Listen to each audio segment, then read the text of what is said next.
రెండోసారి అమెరికా అధ్యక్షుడిగా Donald Trump Donald Trump పోటీ చేసినప్పుడు మన ఎన్ఆర్ఐలు కూడా అబ్బో మన దేశంలో ఉన్న వాళ్ళ దగ్గర నుంచి మన ఇండియన్స్ కూడా అమెరికాలో ఉన్నవాళ్ళు ట్రంప్కు మామూలుగా మద్దతు ఇవ్వలే. ఎందుకంటే దానికి రకరకాల కారణాలు. మోదీ ఈజ్ మై ఫ్రెండ్ అన్నారని, భారత్ ఈజ్ మై ఫ్రెండ్ అన్నారని, ఇక్కడ మోదీ గారు ట్రంప్ ఈజ్ మై ఫ్రెండ్ అన్నారని, మాటల్లో గాల్లో తేలియాడేటట్లు ట్రంప్ మాట్లాడారు మోదీ గారి గురించి అని రకరకాలుగా చించుకొని మద్దతు ఇచ్చారు. సీన్ కట్ చేస్తే రెండోసారి అధ్యక్షుడైన తర్వాత డొనాల్డ్ ట్రంప్ ఎవరైతే మద్దతు ఇచ్చుకుంటూ బాగా గుడ్డలు చించుకున్నారో వాళ్ళ దూల తీర్చేసే నిర్ణయాలు తీసుకుంటూ ఉన్నారు. ఒకవైపు ఇటు భారత్ విషయంలో ఎలాంటి నిర్ణయాలు తీసుకొని వెళ్తున్నారో మనం చూస్తూ ఉన్నాం. అసలు కేర్ చేయకుండా, లెక్క లేకుండా, భారత నాయకత్వాన్ని పరిగణలో కూడా తీసుకోకుండా తనంతకన్నా తాను ప్రతి విషయంలోనూ వేలు పెడుతూ ఉన్నారు.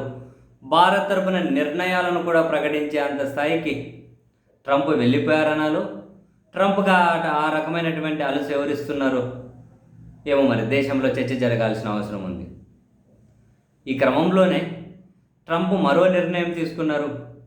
ఆ నిర్ణయం చట్టంగా మారితే ఎన్ఆర్ఐలకు మన భారతదేశంలో అంటే వాళ్ళు అమెరికాలో ఉంటారు కదా, అక్కడ నుంచి ఇక్కడ డబ్బులు పంపించుకుంటుంటారు కదా పేరెంట్స్కి రకరకాలుగా, ఆ ఎన్ఆర్ఐలకు దూల తీర్చేసే నిర్ణయం. ఈ అంతర్జాతీయ ట్రాన్సాక్షన్స్ ఏవైతే ఉంటాయో దాని మీద 5% పన్ను వేయబోతున్నారు ట్రంప్. అంటే ఇక్కడ ఎవరైనా కనుక అమెరికాలో ఉన్న వాళ్ళు భారతదేశానికి ₹1,00,000 పంపించుకోవాలనుకో, ప్రతి ₹1,00,000 మీద ₹5,000 అమెరికాకు పన్ను కట్టాలి. అమెరికాకు పన్ను కట్టాలి. ఈ మేరకు అమెరికాలో ఒక బిల్లు ప్రవేశపెట్టారు. హౌస్ ఆఫ్ రిపబ్లికన్స్లో తాజాగా అమెరికా హౌస్ ఆఫ్ రిపబ్లికన్స్లో బిల్లు ప్రవేశపెట్టారు. సో ఈ మెమోరియల్ డే నాటికి మే 26 మెమోరియల్ డే ఏదో ఉందంట అమెరికాలో, అప్పటికి దాన్ని ఆమోదం పొందే విధంగా చూడండి అని రిపబ్లికన్స్ని ట్రంప్ కోరుతూ ఉన్నారు. ఇది గ్రేట్ బిల్ అంటూ ఉన్నారు. సో నెక్స్ట్ అది అక్కడ ఓకే అయితే సెనేట్కి వెళ్తుంది. అది చట్టంగా మారితే అమెరికాలో ఉన్న వాళ్ళకి ఇక్కడికి డబ్బులు పంపించాలంటే ప్రతి లక్షకు ₹5,000 అమెరికా ప్రభుత్వానికి ట్యాక్స్ కట్టాల్సి ఉంటుంది. ప్రతి లక్షకు ₹5,000 ట్యాక్స్ కట్టాల్సి ఉంటుంది. చాలామంది మీద తీవ్ర ప్రభావం పడుతుంది. చాలామందికి ఇబ్బందికరమైనటువంటి నిర్ణయమే. అయితే ఈ విధంగా వచ్చిన పన్నును సరిహద్దు భద్రతా కార్యక్రమాలకు ట్రంప్ సర్కార్ అంటే అమెరికా సర్కార్ వినియోగించుకోవాలని చెప్పి నిర్ణయం తీసుకుందట. బిలియన్ల కొద్ది డబ్బులు వస్తుంది, అది సరిహద్దు భద్రతా కార్యక్రమాలకు వినియోగించాలని చెప్పి నిర్ణయం తీసుకున్నారట.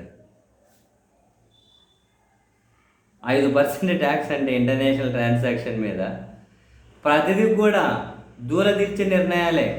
ఎప్పుడైనా ఒకటే గుర్తుపెట్టుకోండి, అతివాదులకు ఎప్పుడూ మద్దతు ఇవ్వకూడదు. ప్రపంచం నాశనం అయిపోతుంది. ఆంధ్రప్రదేశ్లో అనుకో, భారతదేశంలో అనుకో, అమెరికాలో అనుకో, ప్రపంచంలో ఎక్కడైనా అనుకో, అతివాదులు అనుకునే వాళ్ళకు ఎప్పుడూ మద్దతు ఇవ్వకూడదు. నాశనం చేసేస్తారు.